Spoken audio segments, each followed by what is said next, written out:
a child of the present moment. You've told us to live in the now. Tell me now about Shams.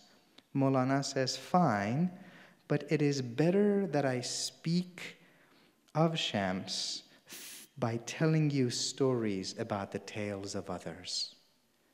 گفتمش پوشیده خوشتر سر یار خود تو در ذهن حکایت گوش دار خوشتران باشد که سر دلبران گفته آید در حدیث دیگران. The loved one's secret best kept veiled, I said. Listen to it in ecstasy instead. The lover's secret that's been kept concealed is best through the tales of other loves revealed. He finally comes back to the narrative, to the story. The king comes back, the maiden comes back, the story comes back.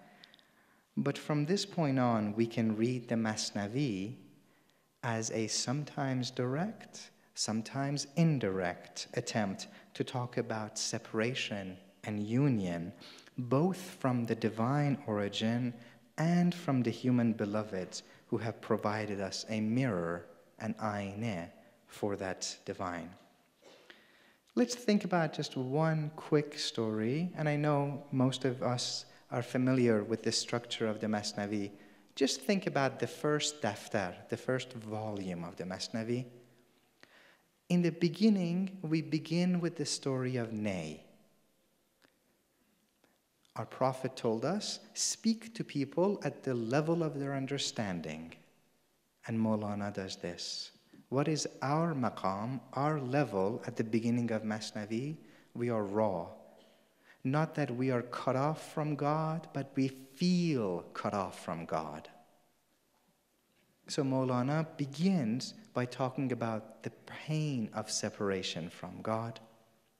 What's the last story in the first book of the Masnavi? The story of Imam Ali.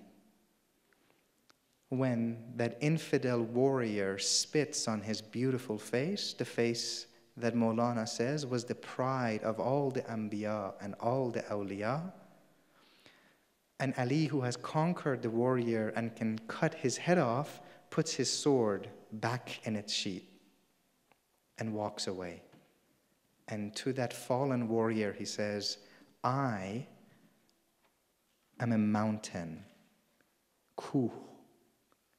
I'm not a piece of straw, kah, that's going to get blown away here and there by the winds of my nafs.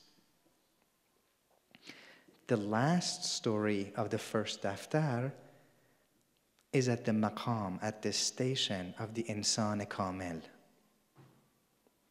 We begin at the maqam of separation, at the maqam of anguish.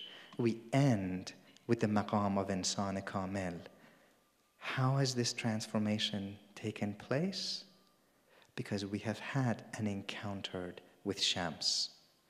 Because we have become enlightened by the sun.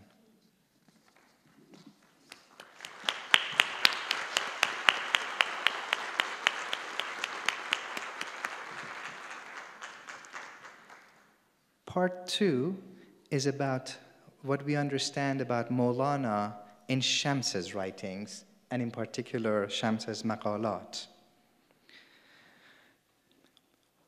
All of us have been talking about this famous encounter, Majma'ul Bahrain, of Shams coming up to Mawlana and saying, which is greater, Hazrat Payghambar Muhammad or Bayezid Bistami? Shams actually reveals in the maqalat that he first met Mawlana 15 years earlier. But he says, when I first met Mawlana, he wasn't ready. He was a mullah. He was a fiqh hoja. He says he was like a pharaoh, a pharaoh. He was filled with pride at his knowledge of Islamic law, shariat, and fiqh. Shams says, shariat and fiqh are necessary, but everything that reveals God can also veil God. And he says that at that moment for Mawlana, jurisprudence, fiqh, had veiled him from the path. So he says that I wanted to come and find something with Mawlana. What is it that he was looking for? He said, I wanted to find Rahi Varaye Piri o Muridi. I wanted to find something higher than just being his sheikh and him being my murid. I wanted to find someone who would be ham sohbat, someone who would share in sohbat with me, someone who would be my mirror. We know that when Mawlana and Shams first meet, that Shams prohibits him from reading the books of other Sufis, even the books of his Mawlana's own father, Baha'u'llah, who was a famous Sufi and wrote the Ma'arif. We have wonderful stories, this part is not in the paper.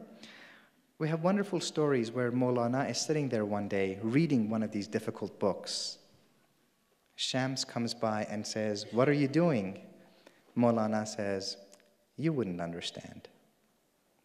Shams says, "Okay." He takes the book and throws it down a well. Mawlana says, "What are you doing?" Shams reaches into the well, brings out the book, hands it back to him, of course unharmed, and says, "You wouldn't understand." Now, and this point is important. Even many of us who love the teachings of Sufi masters have become literalists. When it comes to stories like this, you throw a book into a well and it comes out unharmed. There are some who say, I accept the story literally. It is exactly as it happened. And there are some who say, we are modern people, rational people. I reject the literal meaning of the story. But think about the Masnavi. We call it Masnavi Ma'navi, the Masnavi of inner meanings. We don't call it Masnavi Surat, the Masnavi of external forms. When we read these kinds of stories, we have to find out what is it that they're trying to teach us. What is the ma'na? What is the meaning of these stories? So we know that Mawlana has been transformed by meeting Shams, but Shams has also been transformed through meeting Mawlana. He goes from thinking that he's going to come and save Mawlana, that he's going to rescue Mawlana, to really establishing this mirror-to-mirror relationship. In this real sense, he talks about the example of the moonlight. This Mawlana is like moonlight. Sights cannot behold the sun of my being unless it's reflected through the moon.